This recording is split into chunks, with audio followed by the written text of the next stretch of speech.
নমস্কাৰ আপোনালোক সকলোকে আমাৰ আদৰণী সমিতিৰ ফালৰ পৰা স্বাগতম জনাইছোঁ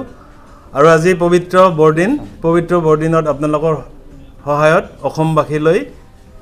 আমাৰ খ্ৰীষ্টমাছৰ আদৰণী সমিতিৰ ফালৰ পৰা শুভেচ্ছা জ্ঞাপন কৰিছোঁ যাতে এই বৰদিনৰ শুভক্ষণত আমি ভাতৃত্ববোধেৰে অসমখনক আগুৱাই লৈ যাব পাৰোঁ আজি আমাৰ বঙাইগাঁওবাসী ৰাইজৰ খুব সৌভাগ্যৰ দিন বুলি ক'ব লাগিব কাৰণ ছিজন গ্ৰামত আমাৰ অসমৰ জাতীয় অনুষ্ঠান অসম সাহিত্য সভাৰ গৌৰৱোজ্জ্বল 108 সংখ্যক কেন্দ্ৰীয় প্ৰতিষ্ঠা দিৱসটো বঙাইগাঁও জিলা সাহিত্য সভাৰ উদ্যোগত ছিজন গ্ৰাম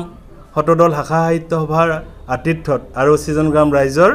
আদৰণী সমিতিৰ সৌজন্যত আমি 4 দিনীয়া বৰ্ণাঢ্য কাৰ্যসূচীৰ আয়োজন কৰাৰ পৰিকল্পনা কৰিছিলোঁ আৰু যোৱা 22 তাৰিখৰ পৰা এই কাৰ্যসূচী শুভাৰম্ভ হৈছে আজি 25 ডিচেম্বৰৰ দিনটোত আমি ল'ৰা ছোৱালীৰ মাজত চিত্ৰাংকন প্ৰতিযোগিতা আমাৰ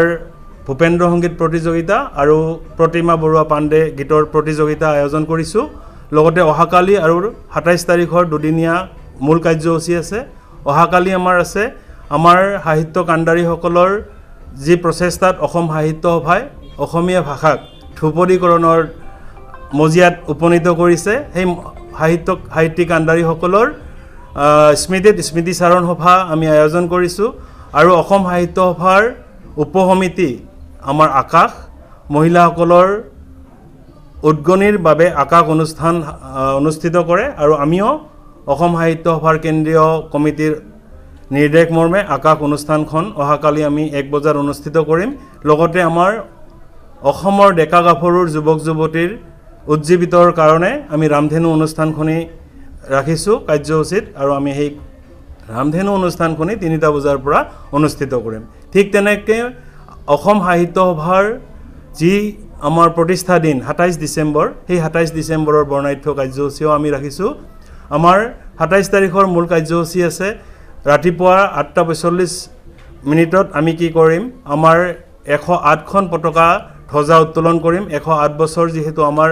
অসম সাহিত্য সভাই গৌৰকিব ওলাইছে আৰু আমাৰ মূল পতাকাখনি উত্তোলন কৰিব আমাৰ অসম সাহিত্য সভাৰ বৰ্তমানৰ সভাপতি ডক্টৰ সূৰ্যকান্ত হাজৰিকাদেৱে লগতে আমাৰ বিশিষ্ট বঙাইগাঁও জিলাৰ বিশিষ্ট ব্যক্তিসকলৰ ফটোৱাই আমি আমাৰ 108খন পতাকাৰ ধ্বজা উত্তোলন কৰিম তাৰ পিছতে আমি ৰাখিছোঁ বন্তি প্ৰজ্বলন আৰু আমি ৰাখিছোঁ যে আমাৰ এই অঞ্চলৰ বঙাইগাঁও জিলাৰ বিভিন্ন জাতি জনগোষ্ঠীয় নৃত্যৰ সমাহাৰ আমি সেই অনুষ্ঠানখনি দুখন্তীয়া কাৰ্যক্ৰমণিকাৰে আমি ডিজাইন কৰিছোঁ লগতে আমি তাৰ পিছত ৰাখিছোঁ আমাৰ মুকলি সভাত আমাৰ অসম সাহিত্য সভাৰ সভাপতি মাননীয় সূৰ্যকান্ত হাজৰিকাই সভাপতিত্ব কৰিব আৰু আমি অসমৰ বিভিন্ন দিশত আগৰণুৱা সাহিত্যিকসকলক নিমন্ত্ৰণ কৰিছোঁ আপোনালোকৰ চিঠিত আমি এই কথাখিনি অৱগত কৰিছোঁ আৰু আমি আগৰ প্ৰেছ মিটৰ সহায়তো বা আমাৰ প্ৰিণ্টিং মিডিয়াৰ সহায়তো এই কথাখিনি আমাক অসমৰ ৰাইজক অৱগত কৰিছোঁ আমাৰ মুকলি সভাৰ পিছতেই আছে আমাৰ স্মৃতি গ্ৰন্থ উন্মোচন আমাৰ এই যি কাৰ্যসূচী আছে এই কাৰ্যসূচীত আমাৰ স্মৃতি গ্ৰন্থ উন্মোচন কৰিম আমাৰ এই আদৰণী সমিতিয়ে 108 সংখ্যক কেন্দ্ৰীয় প্ৰতিষ্ঠা দিৱসৰ লগত সংগতি ৰাখি এখন স্মৃতি গ্ৰন্থ উন্মোচন কৰাৰ যজা কৰিছোঁ আৰু আমি স্মৃতি গ্ৰন্থ সম্পাদনা সমিতিক সম্পূৰ্ণ কৰ্তৃত্ব দিছোঁ আৰু আশা ৰাখিছোঁ অহাকালি আমি স্মৃতি গ্ৰন্থৰ লগতে আমাৰ বঙাইগাঁও জিলাৰ বিভিন্ন লেখক লেখিকাৰ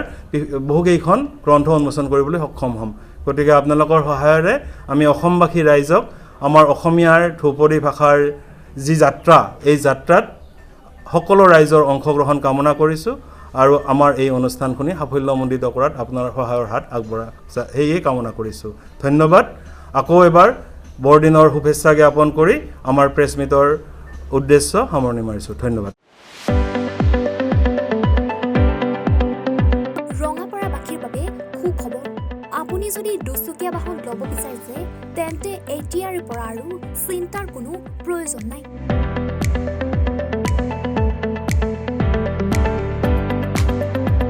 আপুনিও আহিব পাৰে DBP এছ'চিয়েটলৈ Bajaj two wheeler dealer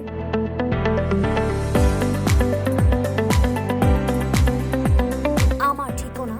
ward নং 8 ঠাকুৰবাৰী ৰোড ডাকঘৰ ৰঙাপাৰা জিলা শোণিতপুৰ আমাৰ যোগাযোগৰ নম্বৰ 9435707 133 97079679285